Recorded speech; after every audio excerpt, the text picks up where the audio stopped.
मुल्क भर में मौसम ने यकसा तौर पर असर दिखाना शुरू कर दिया। मैदानी इलाकों में बारिश, जबकि बलाई और पहाड़ी इलाकों में बर्फबारी ने जहां सर्दी की शिद्दत में इजाफा किया है, वहीं कुदरती हुस्न को भी चार चांद लगा दिए हैं। कई इलाकों में मामूलाती जिंदगी मुतासर, जबकि सियाहती मकामात पर खूबसूरत मनाजर देखने को मिल रहे हैं। पहाड़ों पर बर्फ, मैदानों में बारिश, मौसम ने मुल्क भर में रंग बखेर दिए। बारिश और बर्फबारी से कुदरती हुस्न में बेपनाह इजाफा हो गया। तवील खुश्क साले के बाद दीरबाला में पहली बर्फबारी हुई। पहाड़ बर्फ की सफेद चादर में लिपट गए।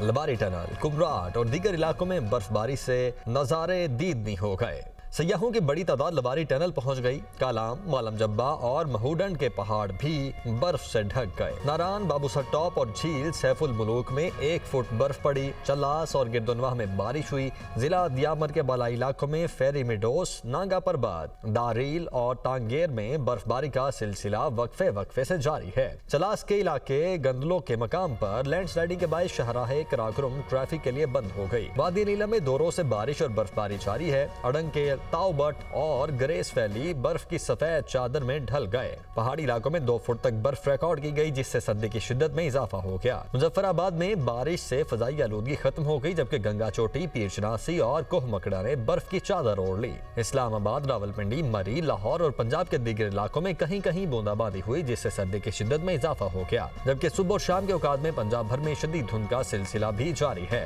महकमे मौसमियात के मुताबिक बारिश और बर्फबारी का सिलसिला 1 रोज तक जारी रहने का इम्कान है। मलाई इजला में पहाड़ों पर लैंडस्लाइडिंग का खदशा जाहिर किया जा रहा है।